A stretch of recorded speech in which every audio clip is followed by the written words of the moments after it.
We found this car in 2018. Found it, gone through Facebook, end up talking to Jeremy Wobble, who's the son of Jim Wobble. He used to race his car, and talking to him about car parts. And one thing led to another, and I knew of his dad back in the day, so he told me his dad had his old race car, and I thought it was the 57 Chevy that he had, and he said, no, he has the King Oldsmobile. So my wife and I flew down to Lakeland, Florida to meet Jim and his wife Margaret, and Jim's wife Jeremy, who had made all the arrangements for it, and his wife Ramona. And we looked at the car parts that Jimmy had, and then we went and looked at this car, which was in pretty bad shape when we found it, but we knew it was the real car. So we made an arrangement with the Wobbles to purchase the car. The agreement was that we would restore it back to the race car. So we brought it home in 2018 and started the restoration on it in 2021. Garner Custom and Restorations down in Bradenton, Florida, did the restoration on the car. And the first time the car was shown was at the Muscle Car and Corvette Nationals in Chicago. It was in the unveiling. They unveiled it in Chicago in 2021. We took the car back down to Gainesville, Florida. This was the car that they cut the ribbon for the opening the Gainesville Dragway in 1969. So the car, if you go on the second floor of the timing tower down there, you'll see pictures of this car up there with the top down, a very young Jim Wobble standing outside of it. And the governor of Florida and Miss University of Florida did the ribbon cutting on Gainesville. This was the very first race car down that track. Okay, now for the people who don't know, tell them what this car is. This car is a 1969 W31 4-speed convertible. It's only one of 26 that were built in 1969.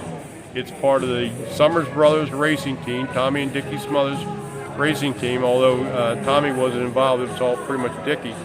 But this was one of their 5 team cars. This is the only one that exists. So one of 5, one of 26. No one knows where the other 25, 24 cars of the W31 convertible, and no one knows where the other 4 smaller. And what's the W31? W31 was the high-performance Olds engine in small block that they came out with in 1968. Had a high-performance cylinder heads and camshaft in it, and cast iron intake manifold, which we had to run. In 1970, went to aluminum manifold on it. But it also had the cal induction underneath, the induction into the air cleaner from the scoops underneath of the front fenders, and that added to the performance. This thing was rated at 325 factory horsepower. So it ran in G stock class in 1969. I get a lot of people ask me, well, why a convertible? NHRA divides their class up by the horsepower into the shipping weight of the car, and that tells you where your car fits into the class. So this car fit into G-stick class. There was another W31 convertible on the West Coast, which was a G-stick automatic, and 3 more. There was 1 more convertible up in Washington State, Peace Coast racetrack car was a 442 convertible. Had another car, Ron Gary, in Ohio, and then Lloyd up in Massachusetts out of Bergic. So 5 different dealerships sponsored these cars. This is the only year that the Smothers Brothers had all 5 cars painted in team colors. After that, they went to just whatever the people that had the cars wanted to have the color on them, and the Smothers Brothers on the quarter panel. So this is the only year in 1969. This car was only raced for 1 year. Oldsmobile wanted everybody in the 1970 body. So this car was raced for 1 year, returned back to the dealership. They ground all the decals off of it, spray painted it a real bright yellow, put it on the used car lot, and it disappeared for a long time. A friend of Jimmy's was riding down the road and saw the convertible sitting on a corner and recognized the traction bars that are underneath this car, which are very unique. And Sonny had welded those bars underneath this car, so he knew it was Jimmy's old race car. Called Jimmy, and they made an arrangement to buy the car back. Jimmy had it for a number of years, maybe 30-some years. and sat in his building, and just out of dumb luck, I asked if the car was for sale, and they said only to the right person. Well, at the time, I didn't think I was the right person because I really wasn't a big Oldsmobile person. Okay, okay, that part. Yeah. You wasn't an Oldsmobile person, so No. why did you buy this car? Jimmy Weibel. Okay. The name recognition of Jimmy Weibel. And when I went and looked online and I did some research on the King Oldsmobile, I thought it was a great looking race car. Mm-hmm. So between Jimmy Weibel and a good looking car, what have you, and certainly, but at first I didn't know how rare the car was. I didn't know anything about that at all. They say a blind squirrel can find an acorn. Blind squirrel right here. We Okay. found an acorn. But so we just kind of,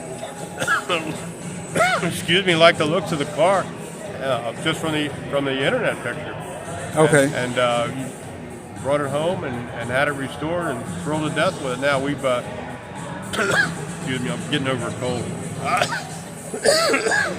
We entered a car in AACA. It's a certified race car through AACA.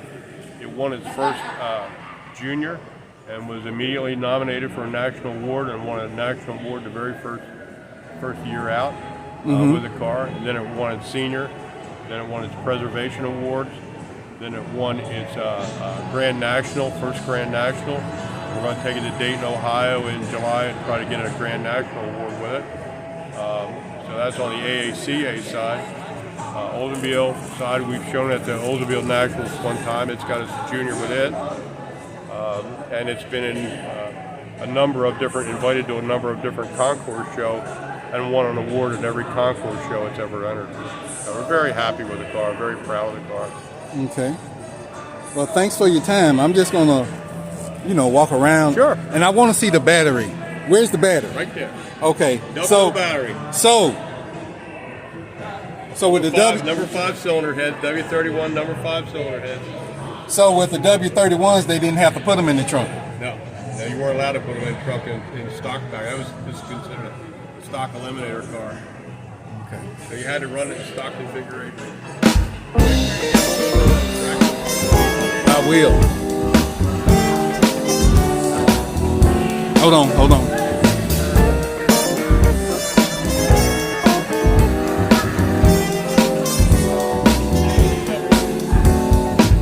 I will.